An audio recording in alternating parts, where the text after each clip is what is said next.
Alors, Daoud, tu as étudié ta pharmacie dans quel pays? Le Liban? Nani! Yes, le Bneni. Exact. Bien dit. Donc, je prends ma pause. Salut.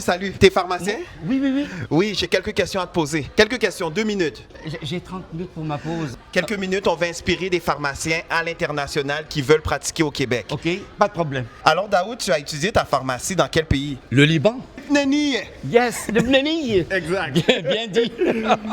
Tu pratiques maintenant au Québec depuis combien de temps? Depuis 2015. Tu as fait quel programme d'équivalence? Programme qualification en pharmacie, pour lequel je suis super reconnaissant. Est-ce que tu peux un peu nous décrire de quoi avait l'air ta pratique au Liban? Donc, en même temps, je pratiquais la pharmacie et en même temps, j'étais comme chef de département de podiatrie. Et qu'est-ce qui a incité ta décision de venir au Québec? Pour être honnête, le Liban, vous savez, la situation, elle est un peu difficile. Donc, il fallait choisir un endroit où on peut vivre avec un niveau, une qualité de vie qui est correcte. Est-ce que tu as observé une différence dans ta qualité de vie quand tu as passé du Liban au Québec avant même de devenir pharmacien ici? Aïe, Moses. Vous m'avez ramené quelques années. Je suis arrivé juste, pour être honnête avec vous, avec un montant de 10 000 $.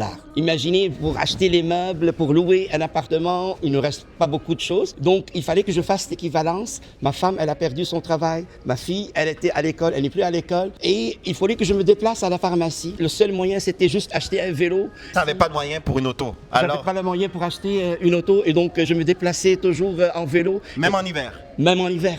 Et parfois, je tombais et les gens me nommaient l'homme à vélo. C'était comment ton expérience au Québec? Pour moi, le programme était un apprentissage qui était génial. Donc, c'est comme se renouveler. Pourtant, il y avait beaucoup de stress. Quels sont les obstacles que tu as dû surmonter durant ton parcours? Les obstacles, c'est qu'il fallait en même temps faire l'équilibre entre réussir au programme, mais aussi subvenir et répondre aux besoins de ma famille. Et cela m'a obligé de travailler les samedis, dimanches. Mais les conséquences, c'est que les examens étaient toujours le lundi.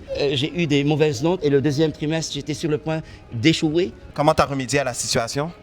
J'ai dit non. Donc, j'ai quitté le samedi, dimanche, j'ai parlé avec ma femme. Le troisième trimestre, j'étais parmi les premiers de ma cohorte et même le premier à avoir mon permis de travail. Alléluia! Yes!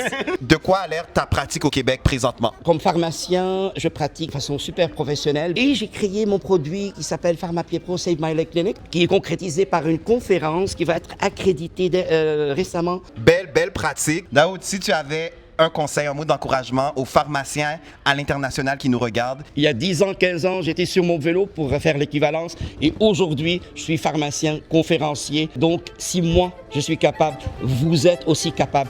Vous venez d'entendre le parcours inspirant de Daoud et sachez que pour vous aussi, c'est possible. Pour vous aider à y voir plus clair et savoir par où commencer votre parcours d'équivalence, on organise un webinaire avec 3 pharmaciens du Québec, dont moi, et un invité spécial, le président de l'Ordre des pharmaciens du Québec, Jean-François Desgagnés. Le lien pour réserver votre place est dans la description.